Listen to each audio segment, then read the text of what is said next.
అనిల్ అనిల్ ఏదన్నా ఫోన్ అసలు అప్పుడు నేను అనిల్ ఎప్పుడు అసలు ఫోన్లోనే మాట్లాడుకోము. ఏదైనా ఇంకా ఫోన్ చేశాడంటే అది చాలా ఇంపార్టెంట్ అని అవ్వచ్చు, లేదా ఒక పెద్ద జోక్, ఒక అరగంట నవ్వే జోక్ అని అవ్వచ్చు. ఈ రెండు విషయాలు ఉంటే అనిల్ ఫోన్ చేస్తాడు.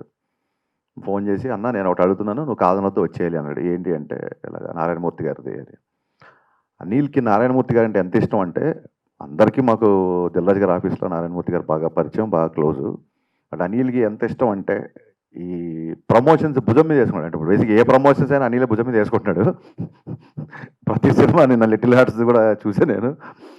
కానీ ఈ సినిమా నారాయణమూర్తి గారి కోసం ఇష్టపడే అనిల్, నాకే కాదు చాలామందికి కాల్ చేసి ఈ సినిమా ప్రమోషన్ గురించి చెప్తున్నారు.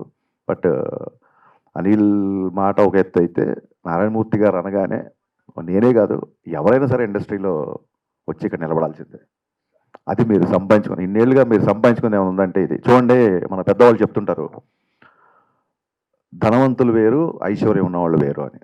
ధనవంతులు అని ఎవరిని అంటామంటే కేవలం డబ్బు సంపాదించే వాళ్ళని, కేవలం డబ్బు ద్వారా పొందిన సుఖాలని, డబ్బు ద్వారా వచ్చిన ఆస్తుల్ని ఉన్నవాడిని ధనవంతుడు అంటాం.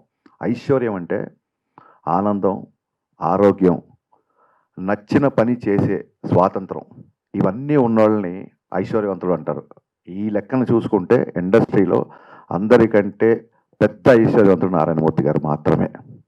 ఇందాక అనిల్ చెప్పినట్టు ప్రతి డైరెక్టర్, ఇండస్ట్రీలో ఉన్న ప్రతి డైరెక్టర్ ఆయనకి ఒక విలన్ పాత్ర అవ్వచ్చు, మంచి క్యారెక్టర్ ఆర్టిస్ట్ పాత్ర అవ్వచ్చు, ఒక రెస్పాన్సిబిలిటీ ఉన్న ఒక తండ్రి పాత్ర అవ్వచ్చు, చాలా పెద్ద పెద్ద పాత్రలు కోట్లల్లో, నా ముందే కోట్లల్లో ఆఫర్స్ వచ్చినాయి ఆయనకి. కానీ ఆయన ఏ రోజు డబ్బుకి పడిపోలేదు, ఏ రోజు ఏ ఆఫర్ని ఆయన ఒప్పుకోలేదు. మీకు అందరూ బయట చెప్తుంటారు కదా, ఇండస్ట్రీ అంటేనే డబ్బుమయం, డబ్బు దగ్గర ఎవరైనా పెద్ద రెమ్యునరేషన్ ఆఫర్ చేస్తే ఎవరైనా సరే ఏదైనా ఒప్పేసుకుంటారు అన్న టైప్లో మాట్లాడుతుంటారు అందరూ. డబ్బుతో కొనలేని వ్యక్తి ఎవరైనా ఉన్నారు ఇండస్ట్రీలో అంటే అది నారాయణమూర్తి గారు మాత్రమే. ఖచ్చితంగా నేను చెప్పగలను.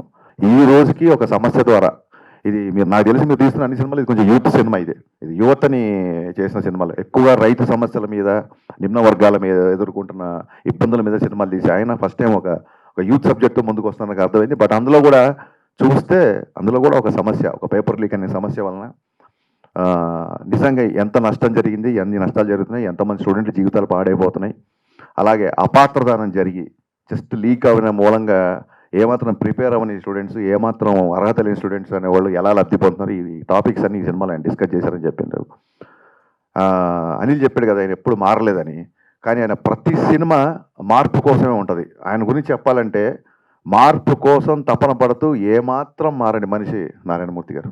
ఇది ఇది ఇది చాలా పెద్ద విషయం. ఇది ఆయనకు వచ్చిన సక్సెస్కి, ఆయన సినిమాలు కలెక్ట్ చేసిన రెవెన్యూస్కి కారు కాదు, ఆయన తలుచుకుంటే చేపలు కూడా తిరగవచ్చు ఆ టైంలో. ఇంత నిరాడంబరంగా ఉన్న, అందుకే పీపుల్ స్టార్ అంటారు ఆయన. Is the real star, is the only people star. And ఖచ్చితంగా ఈ సినిమా మీరు అనుకున్న విజయాన్ని సాధించాలని మనస్ఫూర్తిగా కోరుకుంటూ, మీరు ఇలాంటి సందర్భాలలో మమ్మల్ని పిలిచి మాకు కూడా కాస్త ఒక రెస్పెక్ట్, గౌరవం కలిగేలా చేస్తున్నందుకు మీకు మనస్ఫూర్తిగా ధన్యవాదాలు చెప్పుకుంటున్నాను. నా విజ్ఞప్తిని మన్నించి ఇంత బిజీ టైంలో ఇద్దరు రావడం నిజంగానే చూడడానికి వీల్లేదు, ఎందుకంటే కుదరలేదు. నిజంగానే బిజీగా ఉన్నాను. నేను లాస్ట్ 40 రోజుల నుంచి పవన్ కళ్యాణ్ గారితో డే అండ్ నైట్ షూటింగ్ చేసి ఉస్తాద్ భగత్ సింగ్ సినిమా ఫినిష్ చేసే పనిలో ఉన్నాం. ఇంకో ముఖ్య విషయం ఏంటంటే, కళ్యాణ్ గారి దగ్గర కూడా మీ ప్రస్తుతం 2-3 సార్లు వచ్చింది. మా పవన్ కళ్యాణ్ గారికి నారాయణమూర్తి గారు అంటే విపరీతమైన గౌరవం, విపరీతమైన ఇష్టం. ఈ సందర్భంగా ఈ విషయం నేను చెప్పాలనుకుంటున్నాను. సార్ పవన్ కళ్యాణ్ గారు అంటే నాకు కూడా అంత బ్రహ్మాండంగా విపరీతమైన ఇష్టం అండి, గౌరవం అండి. Whole hearted I'm telling sir, whole hearted I'm telling. Because మన తెలుగు చిత్ర పరిశ్రమలో మహానటుడు, యుగపురుషుడు, మహానుభావుడు, the legend NT Rama Rao create చేసిన హిస్టరీ, మళ్ళీ అలాంటి హిస్టరీ ఎప్పుడైనా మనం చూడగలం అనుకుంటే పవన్ కళ్యాణ్ గారు అలాంటి హిస్టరీని చూపించారండి. Wholeheartedly thanks a lot, salute to him. So ఇప్పుడు గురుగారులు ఈసారి ఇద్దరిని విజ్ఞప్తి చేయడం, ఇప్పుడు రావడం, ఇప్పుడు నా సినిమా గురించి, నా గురించి ఇంత బ్రహ్మాండం చెప్పడం, వారిద్దరికీ హృదయపూర్వక ధన్యవాదాలు చెప్తున్నానండి. ఇంకా ప్రేక్షక దేవుళ్ళారా, ఇంకా మీరు చూడాలి. ఏమాత్రం సినిమా బాగున్నా 10 మంది చెప్పి ఆదరించండి. ఇంకా ఇలా చిత్రాలు తీయడానికి నాకు శక్తిని ప్రసాదించండి సార్. థ్యాంక్ యూ నారాయణమూర్తి గారు. చివరికి ఎలాగైనా మా సినిమాలో నటించడానికి ఒప్పుకున్నారు. Thank you so much. ఆ క్రెడిట్ అనిల్ రాయపూడికి చెల్తుంది. థ్యాంక్ యూ తమ్ముడు. ఇక్కడ చూడండి, ఇక్కడి నుంచి మిమ్మల్ని ఎలా చూపిస్తాం. సార్ అయ్యయ్యా నేనేం ఒప్పుకోలేదు, క్షమించండి. మరలా మాట అంటే దాన్ని నిలబడి ఉండాలి. జస్ట్ జోక్ చేశాను. నారాయణమూర్తి గారు ఓకే.